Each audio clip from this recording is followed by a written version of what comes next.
लेके आता रहता हूँ आपके लिए प्रैक्टिकल नॉलेज से रिलेटेड। लाइक पिछली बार हमने वीडियो बनाया था, उसमें एक मीटर का प्रोग्राम बताया था। ये हमारी टीम है ऑफिस की, ये लोग सीखने वाले लोग हैं। अब आज आप लोग क्या सीखना चाहते हो बताइए। इन्वर्टर का कनेक्शन। इन लोगों को घर में कभी कोई प्रॉब्लम आती है, इनको इलेक्ट्रिशियन बुलाना पड़ता है। ये खुद भी एक हेल्पर पोस्ट पे, कोई सारे हेल्पर ही हैं। इशू आ रहा था कि कैसे इन्वर्टर का कनेक्शन करते हैं, जो कि बहुत सिंपल होता है। इन्वर्टर दो कॉम्बिनेशन से बनता है, एक तो इन्वर्टर हो गया और एक बैटरी हो गया उसका। तो अभी हम तो सीधे कुछ ज़्यादा डिस्टर्ब ना करते हुए लेके चलते हैं इन्वर्टर का। अरे ये हमारा इन्वर्टर है, LCD magnetics solar PCU। Magnetic solar PCU क्या है? ये इन्वर्टर ना 2-3 मोड में काम करता है। एक तो अपने पास रो पावर सप्लाई अवेलेबल है, जो कि हमारे घरों में आती है, उस पर चार्ज करेगा। दूसरा मोड, आप लोगों ने इन्वर्टर देखा होगा, सप्लाई जब चली जाती है तो बैटरी पे लोड चला जाता है।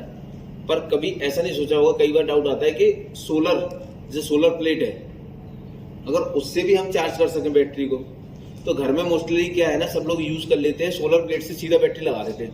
तो ना तो उसमें स्पीड आ पाती है, जल्दी चार्ज भी नहीं हो पाता, दिन भर बैटरी चार्ज होती रहती है, दिन भर टाइम लगता है, कई दिन 2 दिन हो जाते हैं, कभी बारिश होगी, कभी मौसम वैसा है, तो बैटरी हमारा जैसे इनपुट सप्लाई हमारा चार्ज करता है उस तरह से नहीं कर पाता।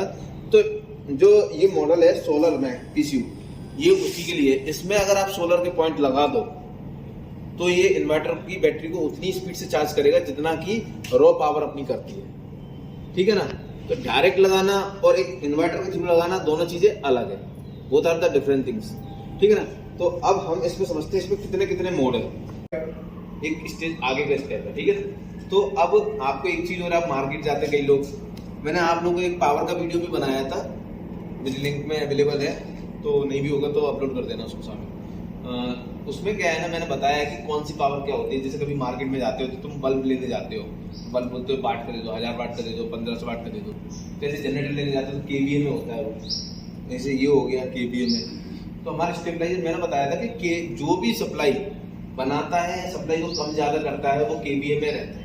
उसकी रेटिंग मार्केट में KVA में रहती है। जैसे आलू लेने जाते हो 1 किलो, दूध लेने जाते हो 1 लीटर, घी लेने जाते हो 1 लीटर, सबकी एक यूनिट है। तो हमें क्या है ना, अब इन्वर्टर की बात आती है तो मार्केट गए, अब कितने का लगाना है, क्या लगाना है, कितने लोड पे तुम लोग ये बनाना, लगाना, कनेक्शन करना तो वीडियो बहुत है, सीख जाओगे। पर लोड कैलकुलेशन सबसे ज्यादा मायने रखती है। तुमने इन्वर्टर लगा दिया और गलती से 70% ऊपर से लोड पे लग गया, 80-90% में, तो इन्वर्टर की बैटरी बहुत जल्दी हीटअप होगी और फट भी सकती है।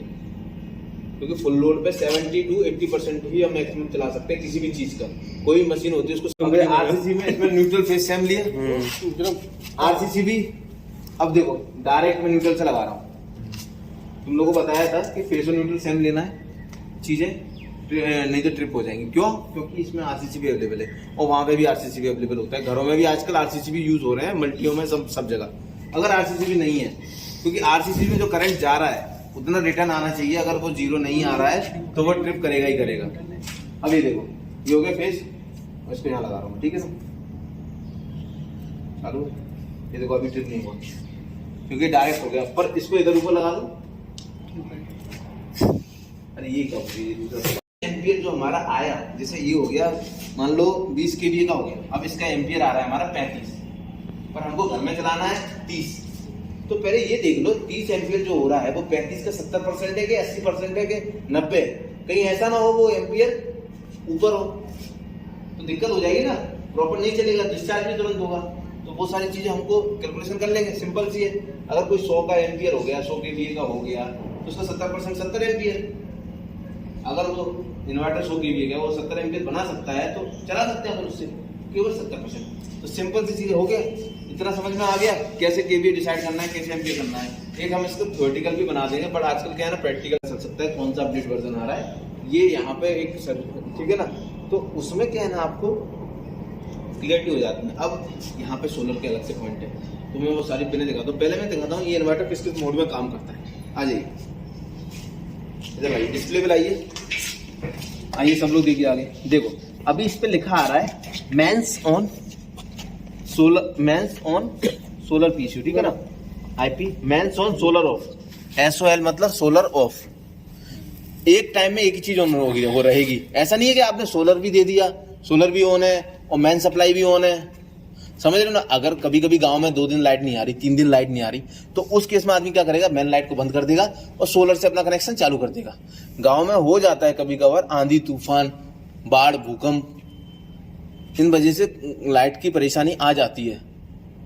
जो लोग गांव से होंगे वो समझेंगे, ठीक है ना।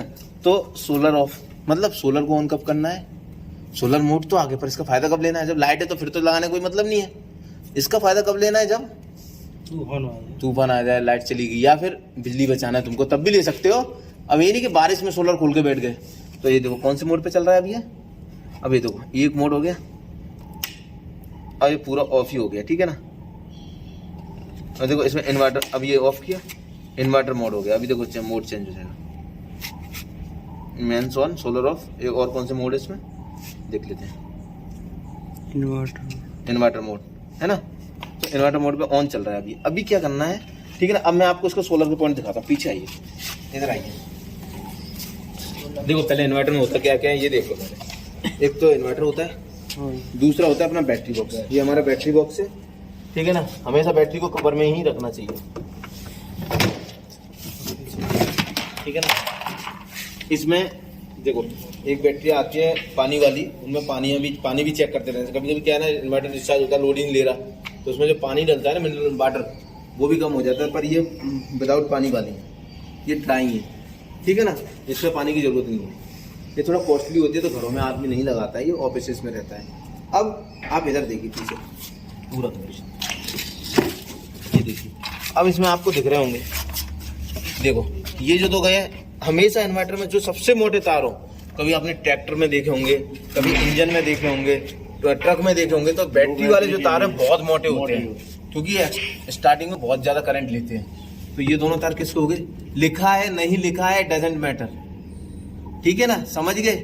अब ये प्लग है इसमें, ठीक है। अब ये किसका हो गया, ये इसका आउटपुट हो गया, ठीक है। ये इसका आउटपुट हो गया, जो आउटपुट बना रहा है। अब इसका इनपुट कहाँ गया, ये केबल जो होगी ये इनपुट ले रही है, ठीक है। अब एक चीज और याद रखनी है, अब ये आउटपुट था, ठीक है। आजकल क्या है ना, जो इन्वर्टर आ रहे हैं, पहले इन्वर्टर ऐसे आते थे कि न्यूट्रल एक ही ले लो और फेस कॉमन कर दो पूरे में। पर आजकल के इन्वर्टरों में जो एडवांस इन्वर्टर होते हैं, उनमें ये ऑप्शन आता है, ये खुद ही न्यूट्रल बना देते हैं। तो ठीक है, सोलर की है, अरे नहीं, ठीक है। आउटपुट में होता है फेस और न्यूट्रल किधर होता है, कोई मुझे बताएगा। राइट में फेस होता है कि न्यूट्रल होता है, राइट में फेस होता है। तो समझ के सारा कॉम्बिनेशन फेस के हिसाब से चलेगा आप, ठीक है ना। तो टॉप में भी तुम फेस ही राइट में, अब इसका आउटपुट तो यहाँ पे ले लिया तुमने, तो ये इसका फेस हो गया, ठीक है, उल्टा। अब इसमें सॉकेट देखो उल्टा लगा है, तो इसका मतलब ये नहीं कि राइट इधर हो गया, आप सॉकेट की पोजीशन से देखो, ठीक है ना। तो फेस जिधर होता है, मैं क्या कर रहा हूँ, राइट में लेना है हमेशा। अब ये ले लिया, ठीक है। अब ये सप्लाई इधर गई, अब ये देखो सप्लाई इधर आ गई, अब देखो यहाँ पे फेस और न्यूट्रल दोनों लिया है, ठीक है। ये इधर आया, ये केबल हो गया फेस और न्यूट्रल। देखो ये फेस के लिए अलग दिया, अगर ये लोग न्यूट्रल सेम रखते तो सीधे सीधे यहीं से लूप कर देते। अब देखो मैं तुमको एक टेस्टिंग दिखाता हूँ, ये न्यूट्रल को मैं यहाँ से लूप नहीं, मैं इसी पे टच करता हूँ,